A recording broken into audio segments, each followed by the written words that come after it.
Boa tarde a todos, eu sou o Gabriel Cordeiro, eu faço pesquisa, sou graduando em Engenharia Mecânica pelo Instituto Federal de São Paulo, campus Araraquara, e este projeto é um projeto com a UFSCar de São Carlos, e nós vamos trabalhar na área de usinagem e fabricação mecânica, a modelagem de um porta-ferramenta para o fresamento com amortecimento diferenciado. Aqui a gente tem um objetivo, um resumo do nosso projeto. A gente vai trabalhar com o objetivo de mitigar vibrações autoexcitadas, que isso na literatura é conhecido como shatter. O shatter é essa vibração autoexcitada que a gente se encontra nos processos de fabricação, e isso impacta muito na vida útil do material e na qualidade da superfície das peças usinadas.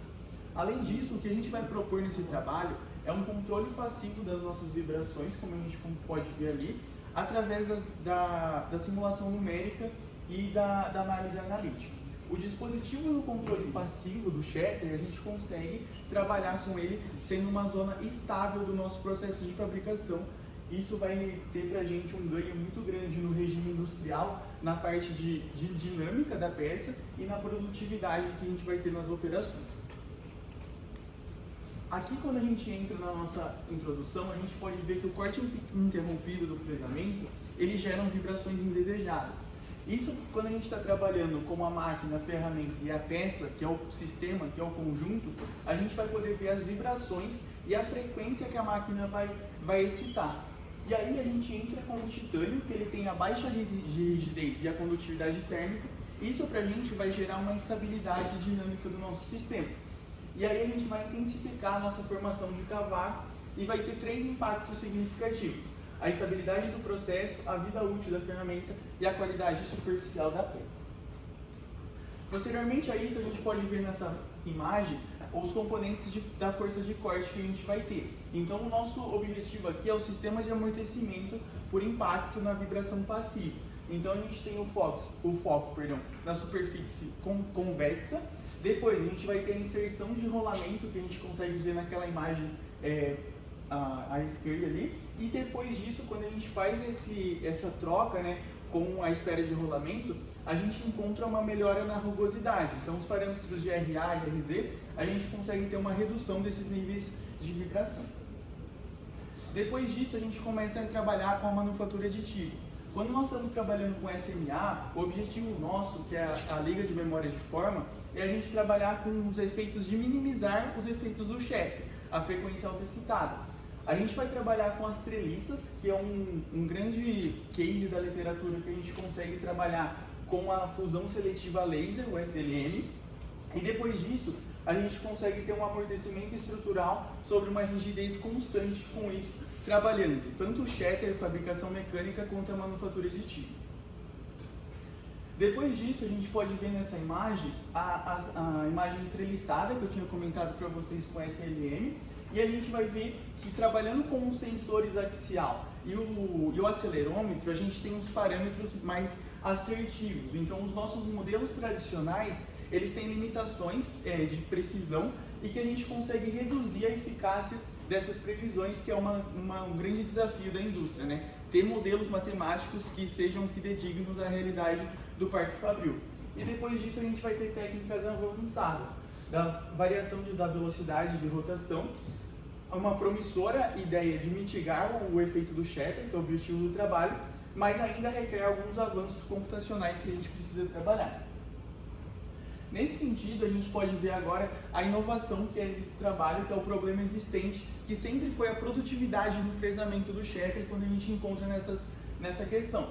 Então a gente vai ter a modulação da velocidade de rotação do furo, o uso de ferramentas passivas, que a gente vai poder trabalhar, e a vantagem do amortecimento passivo é a simplicidade, o baixo custo e a viabilidade industrial, a manufatura aditiva, que a gente consegue trabalhar com geometrias mais complexas, e a otimização topológica, que é o recurso eficaz para o desenvolvimento da manufatura aditiva para essas peças, para essas geometrias. Depois disso, a gente consegue ver as estruturas hexagonal, eustática ou não. Então a gente vai ter a definição delas, que o coeficiente de coerção vai ser negativo. Isso parece até um erro do trabalho, mas na verdade é uma grande aplicação que esse trabalho conseguiu ter, que a gente tem um comportamento mecânico não convencional. Isso é muito vantajoso para a gente, que a gente vai ter uma alta absorção de energia e resistência ao impacto. Então a gente consegue relacionar a manufatura aditiva com o shatter. E a solução proposta é justamente isso, a gente trabalhar com a treliça e reduziu 18% na rigidez estrutural quando a gente compara com os modelos maciços, e o dobro da profundidade de corte. Depois disso, a gente consegue trabalhar com um amortecimento dinâmico disso. Então a gente consegue ver que a necessidade de a gente aprimorar esse modelo matemático para a dinâmica é a gente trabalhar com a exploração topológica que a gente está trabalhando. Então a gente pode ver que o desempenho das estruturas que a gente trabalha, trabalhando com a célula unitária e com o diâmetro nesse caso, a gente pode ver que a variação da estrutura de corpo centrado é uma grande vantagem para a gente poder trabalhar trabalhando com os fatores de amortecimento. Então os nossos fatores de amortecimento vão ter ganhos significativos nas propriedades maciças desse material. Depois disso, a gente fez uma análise FEA de elementos finitos e a gente conseguiu observar a porosidade como um fator limitante na viga trabalha com a fadiga. Então, a otimização desses parâmetros na manufatura aditiva, ele resultou para a gente na maior densidade e redução dos efeitos volumétricos internos. Então, quando a gente está trabalhando com a microestrutura, a gente conseguiu chegar nesse resultado positivo para o shatter. Depois disso, a gente entra na nossa parte de resultados. A gente comparou um sistema, um oscilatório harmônico, que a gente conseguiu fazer a analogia com a razão de amortecimento. Então a gente consegue pegar a frequência, o fator de amortecimento desse oscilador harmônico e fazer essa analogia com eles. E aí a gente vai ter o aumento do nosso potencial de contribuição da manufatura aditiva do pó metálico que eu tinha comentado anteriormente. Depois disso, a gente consegue ter alguns parâmetros do equacionamento que a gente vai trabalhar. Então, a gente vai ter algumas variáveis muito significativas para a gente, que vai ser a receptância, que ela vai ser o inverso da rigidez, K. Isso, para a gente, dá uma razão de amortecimento, uma estabilidade muito grande quando a gente está trabalhando com o shatter. E as nossas estruturas tridimensionais, com aço inoxidável, vai dar para a gente uma robustez no nosso sistema e a indústria vai ter uma segurança de trabalhar numa zona instável quando a gente está trabalhando no fresamento. Depois disso, a gente consegue ver a modelagem do sistema porta-ferramenta, então a gente consegue trabalhar com a oportunidade de envolver um sistema dinâmico numa ferramenta especial. E aí a gente consegue ter algumas análises significativas para a gente. Que a ferramenta de simulação com comportamento dinâmico e mecânico para a gente vai dar as frequências naturais e a gente vai conseguir derrubar essas frequências naturais não alcançando os picos de shatter. Isso vai dar melhor rugosidade, aqueles parâmetros que eu comentei anteriormente, e aí a gente vai entrar num desempenho superior aos modelos clássicos que a gente já tem na literatura.